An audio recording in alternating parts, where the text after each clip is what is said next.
I'm Scarlett Sneeze. And I'm Clarissa Koff. And this is The Foof and Quickly Show. Thank you for joining us this evening as we bring you the freshest insights from today's culture. I hear you have something special for us tonight, Scarlett. That I do, Clarissa. Please enjoy this first glimpse at Professor Otino's intriguing look at classic film Back to the Future by Robert Zemeckis. Be sure to tune in next Thursday at 5 p.m. for the full program. Enjoy!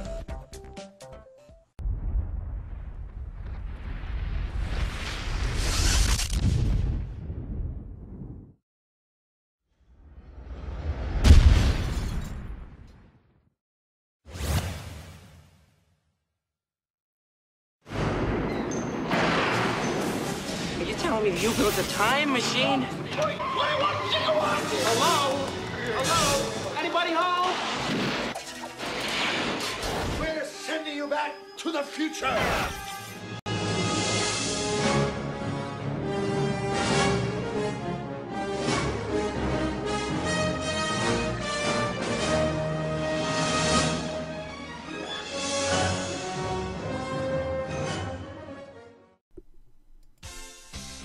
Written and directed by Robert Zemeckis, the comedic film Back to the Future was released to theaters on July 3, 1985. Zemeckis, who was born in 1951, grew up in a Roman Catholic family during the time of the 50s, only briefly experiencing their so-called ideal society.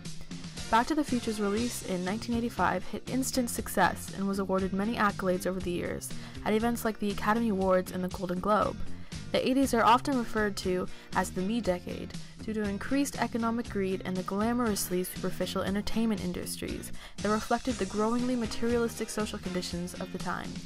With rapid innovative technology growth, unemployment rates skyrocketed because computers began taking over jobs that once required manual labor in order to establish a more efficient and lucrative system.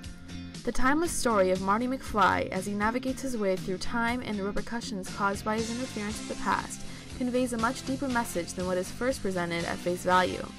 In Back to the Future, Zemeckis examines the significant influence history holds in shaping the future through his contrast of generational differences existent between the 1950s and the 1980s.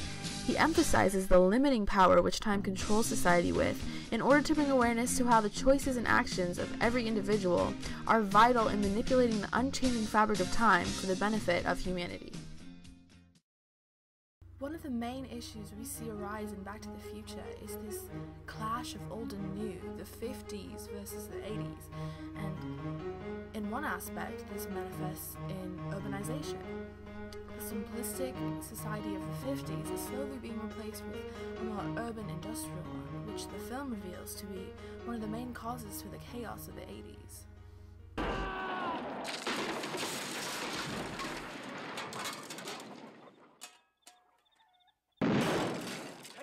You mutated son of a bitch!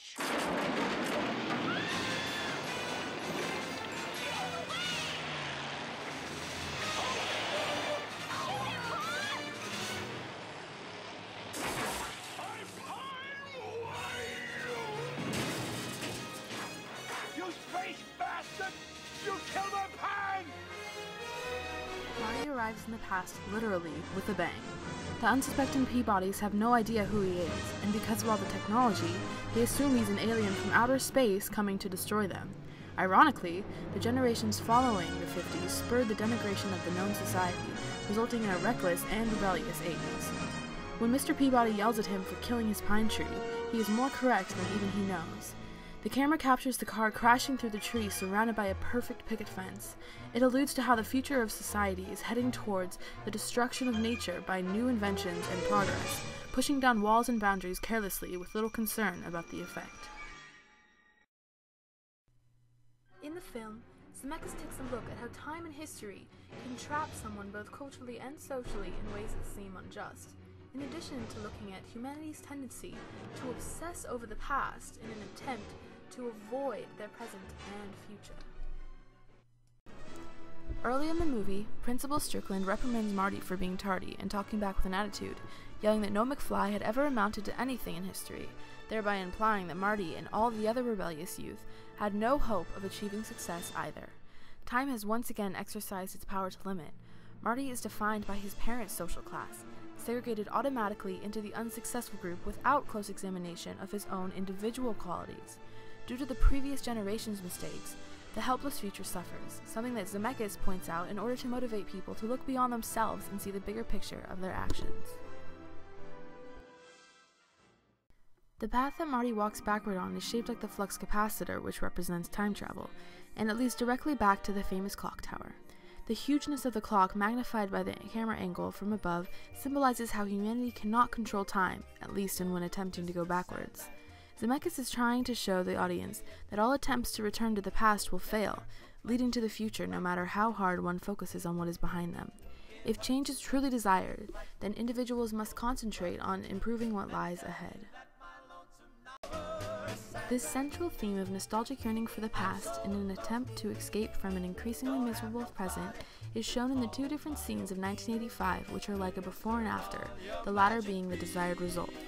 The resolution of the film was this new and improved 1985 for Marty, who had been upgraded in wealth, status, and overall outlook on the future because of the changes he had made to the past.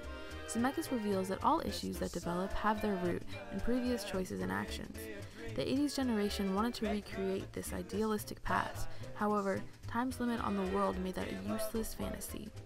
Through his comedic film, Zemeckis attempts to urge society to forget about the impossible task of changing history and instead focus their efforts on shaping a better future for themselves and posterity.